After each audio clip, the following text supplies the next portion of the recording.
حماتي متحكمه في ابنها جامد، وعايزه تتحكم فيا انا كمان، ومطلعه عيني، مش عارفه اعمل معاها ايه. تعمل معاها اضربيها، اكرشها من البيت، هات لها ميه بنار كده ورش عليها. ايه حماتك هتعمل معاها ايه يعني؟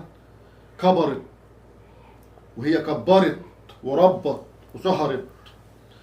جوزك اللي بعتك اكيد، ولا هو عم بالموافقه بيه، ولا انت جايه تشتكيها يعني، ولا جايه تعملي معاها عليها حوار بالموافقه بجوزك، ولا من وراها يا ترى؟ انا عايزه اعرف هي عايزه اعمل معاها مصيبه، يعني مش عايزه اسيبها اه كده. مصيبه.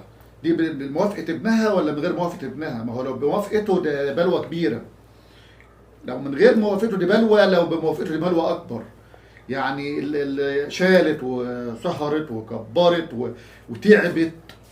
انت عارفه الليله اللي كان بيتعب فيها جوزك قبل ما ياخدك، يبقى راجل كده وياخدك كده، كان بتحس بايه؟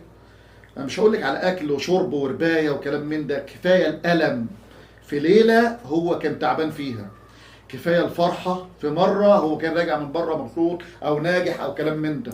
انت مش هتحس الحاجات دي، اللي زي حالاتي خربوا البيوت والله. مش لدرجه انها تتحكم فينا لا كده. تتحكم بيتها وابنها وهي حره، هي لها كل الحقوق، الام لها كل الحقوق، الام لها كل الحقوق. المفروض انتوا ترضوها، لان انتوا مش هتدخلوا الجنه الا برضاها، برضاها هي هتدخلوا الجنه. انما كده بالاسعاره دي لا هتكسبوا لا في دنيا ولا في دين، لا هيبقى لكم احترام في مجتمع، ولا هيبقى لكم مكانه عند ربنا سبحانه وتعالى. ارجعوا لعقلكم، اللي انتوا بتعملوه خطر وغلط.